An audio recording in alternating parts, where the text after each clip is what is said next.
अस्सलाम वालेकुम। उम्मीद करती हूँ आप सब खैरियत से होंगे, खुशबाश होंगे, मज़े में होंगे इंशाल्लाह। और आप देख रहे हैं उम्मेमन फूड। यहाँ मैं आज आपको बनाना सिखाऊंगी रबड़ी खीर। और रबड़ी खीर बनाना बहुत ही आसान है। बस आपके पास रेडीमेड रबड़ी होनी चाहिए, नहीं तो आप घर में भी रबड़ी बना सकते हैं, जिसकी वीडियो मेरे चैनल पे मौजूद है रबड़ी बनाने की। तो चलिए मैं बनाना आपको सिखाती हूँ कि रबड़ी खीर कैसे बनाते हैं। और इसमें जो ये लाइट कलर आता है ना, ब्राउन कलर, ये कैसे आता है, तो ज़रूर वीडियो को एंड तक देखिएगा। शुरू करते हैं अल्लाह के नाम से। बिस्मिल्लाहिर्रहमानिर्रहीम। यहाँ पर ले लिया मैंने 1 किलो दूध। ये फ्रोज़न हुआ दूध था, जैसे कि बर्फ़ आपको थोड़ी सी नज़र आ रही होगी इसके अंदर। तो बस जैसे ही दूध में जोश आता है, बॉयल आता है, उसके बाद फिर हमने इसकी रबड़ी तैयार करनी है, यानी कि रबड़ी खीर हमने बनानी है। जिसके लिए मैंने यहाँ पर चावल ले लिए हैं। तकरीबन हाफ़ कप मैंने चावल लिए थे। नॉर्मल जो आपके घर में पकते हैं, टोटा चावल हो या साबुत चावल हो, बेहतर होता है कि टोटा चावल आप लें। उसको मैंने भिगो दिया था 1.5 से 2 घंटे के लिए। और चावल का पानी खूब अच्छा सा निकाल लिया है मैंने। इसके अंदर 1 कप दूध डाल के मैं चावल को पीस लूँगी।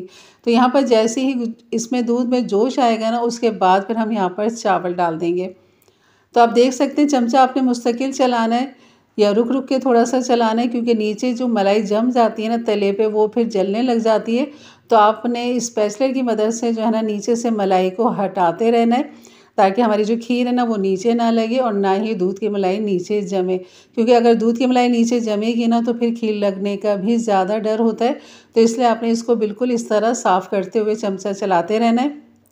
और जैसे ही इसमें उबाल आने लग जाएगा, आपने आँच को बिल्कुल दम वाली कर देना है, क्योंकि हमने अब इसके अंदर चावल डालने हैं। तो मैंने हाफ़ कप चावल के अंदर हाफ़ कप दूध डाल के उसको पीस लिया है। इस तरह जग में डाल के देख सकते हैं आप। चावल का दाना बहुत अच्छा दानेदार बारीक हो चुका है। बिल्कुल पाउडर नहीं बनाना है आपने, बिल्कुल दानेदार आपने रखना है। और यहाँ पर जो है ना खूब अच्छा सा मैं झटक रही हूँ, ताकि तमाम चावल निकल जाएँ। और थोड़ा सा खंगाल के भी आपने डाल देना है। अब आँच को थोड़ी तेज़ कर लें, और यहाँ पर जो है ना आपने चमचा मुस्तकिल चलाना है जब तक इसमें जोश नहीं आ जाता और चावल का दाना फूल नहीं जाता, तब तक आपने इसको थोड़ी थोड़ी टाइम के बाद चम्मच चलाते रहना है। और ज़्यादा आपने तेज़ आंच भी नहीं करनी कि बॉयल होकर ये ऊपर की तरफ आ जाए। तो आपने मीडियम लो हीट पर रखना है इसे। और इसके बस दाने का पकने का इंतज़ार करेंगे, तब हम इसके अंदर बाकी चीज़ें डालेंगे। तो आप देख सकते हैं अब ये थिक होने लग गया माशाल्लाह। और आप देख सकते हैं इसकी जो बबल्स है ना, वो मोटे मोटे से होने लगे। तो इसका मतलब है चावल का दाना खूब अच्छा सा फूल रहा है यहाँ पे। और इसके दाने को जो कच्चापन है ना, वो आपने ज़रूर ख़त्म करना है।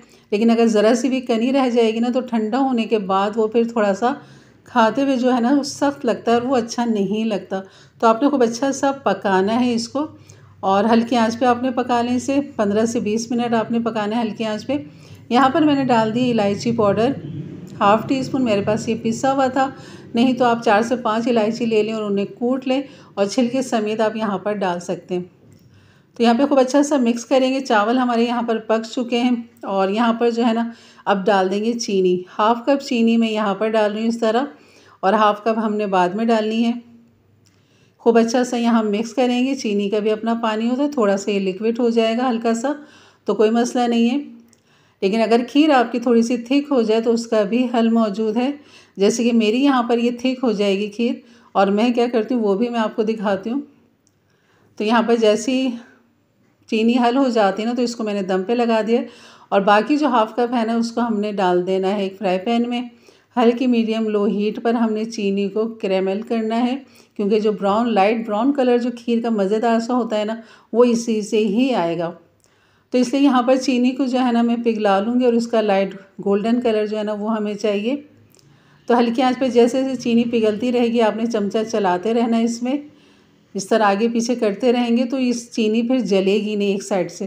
तो इसलिए आपने चम्मच लाजमी इसमें चलाते रहना है, इस तरह मिक्स करते रहना है, ताकि तमाम कलर बहुत अच्छा सा आ जाए। और अगर आप चम्मच नहीं चलाएंगे तो ये जल जाता है और एक स्मेल इसमें आ जाती है, जो कि अच्छी नहीं लगेगी। मैंने चूल्हा कर दिया है बंद, और चीनी का कलर बेहतरीन है। अब ये कैरेमल जो है ना हम यहाँ पर डाल देंगे इधर खीर के अंदर। और खीर में डालते ही जैसे आप देख सकते हैं बहुत अच्छे बबल्स आ रहे हैं। तो बस आपने उसी वक्त यहाँ पर जो है ना पैन को खूब अच्छा सा स्पैचुला से साफ़ कर लेना है, सारे शीरे को निकाल लेना है। और उसके बाद जो है ना खीर में खूब अच्छा सा हम यहाँ पर मिक्स करेंगे। तो अभी खीर के नीचे हल्की दम वाली आंच हमने रखी हुई, बिल्कुल नहीं इसको बंद किया है, क्योंकि अभी अच्छा सा हमने यहाँ पर मिक्स करना है।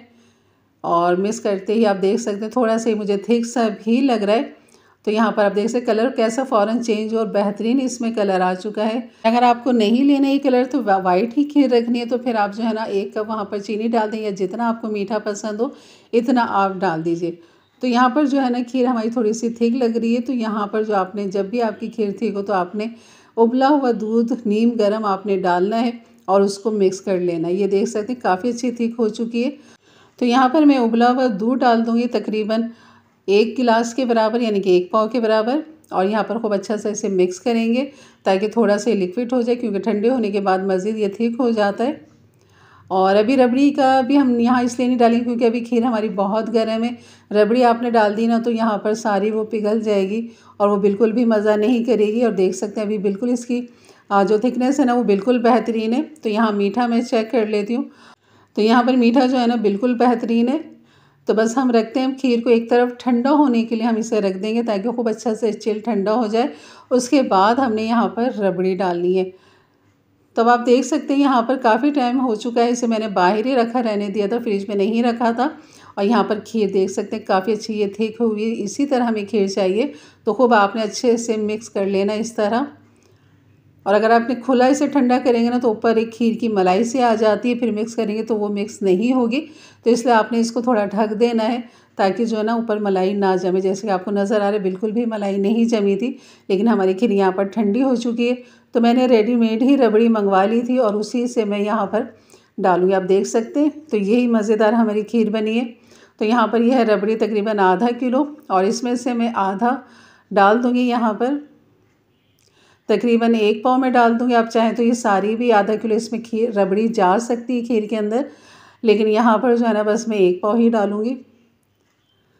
और यहाँ पर खूब अच्छा सा इसे मिक्स करेंगे, फिर आप इसे चिल ठंडा कीजिए। बादाम पिस्ते ड्राई फ्रूट जो आपको पसंद है वो आप यहाँ पर भी डाल सकते हैं। मैं आखिर में डालूँगी गार्निश के लिए। और यहाँ पर खूब अच्छा से इसे मिक्स करें, मैश नहीं करना है, आपने सिर्फ तोड़ना है रबड़ी को और इस तरह मिक्स करते जाना है। तो हमारी ये रबड़ी खीर जो है ना बेहतरीन तैयार हो चुकी है।